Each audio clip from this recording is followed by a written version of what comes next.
The Taliban's return has evoked many reactions: disgust, disappointment, sometimes dread. But in the South Indian state of Kerala, it has triggered a debate. And I know it sounds strange. Why would anyone weigh the pros and cons of the Taliban? Are there any pros to weigh at all?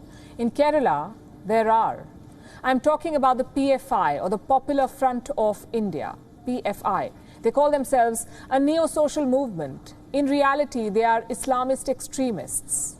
Here's what a PFI leader wrote after the Taliban's takeover. Most of the Western media reports on the Taliban are colored and the picture is far from reality. The Taliban should not be viewed with prejudice.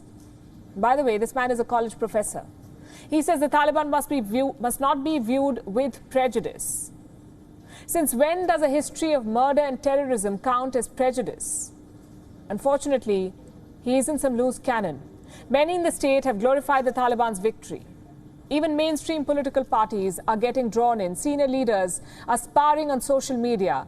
The CPIM's Politburo member, M.A. Baby, fired the first salvo. He said the Taliban's victory could radicalize people in Kerala. The opposition was livid, especially the IUML, the Indian Union Muslim League. Their senior leader said Muslims in Kerala would not abandon their secular life. That's not all. He said the CPIM may cultivate a Taliban in Kerala with China's help. It's a whole lot of wild accusations, but it reflects a larger debate in Kerala society. Not everyone sees the Taliban as pure evil. Some in Kerala see them as anti-Western crusaders. Let me give you an example. A Muslim League leader, M.K. Munir, recently wrote a Facebook post criticizing the Taliban. He soon got a death threat. Take down the post in 24 hours or his whole family would be murdered. The letter was titled, "Taliban, a Wonder." What is the Kerala government stance on this? The Chief Minister has been critical of the Taliban. He said it's a lesson on how religious fundamentalism can burn down nations. He also slammed some in Kerala media for glorifying the Taliban. But the debate continues. Congress MP Shashi Tharoor also chimed in. He posted this video showing Taliban fighters outside Kabul. Tharoor thought that he heard one of them speak in Malayalam, the language spoken in Kerala. And just to be clear, this was pure speculation. No expert opinion was sought. No linguist was consulted. But the theory gained traction. Do you know why? Because of Kerala's track record. In the last few years, at least 100 youth from Kerala have joined foreign terror outfits. The state's former police chief says Kerala is fast turning into a breeding ground for terrorists. A United Nations report said there were quote-unquote significant number of ISIS terrorists in Kerala and neighboring Karnataka. What explains this trend? One reason is the influence of Islamist groups, the likes of the Popular Front. The PFI reportedly has 25,000 members and 300,000 sympathizers. In a small state like Kerala, those are big numbers. Another reason is history, painful history that politicians try to whitewash.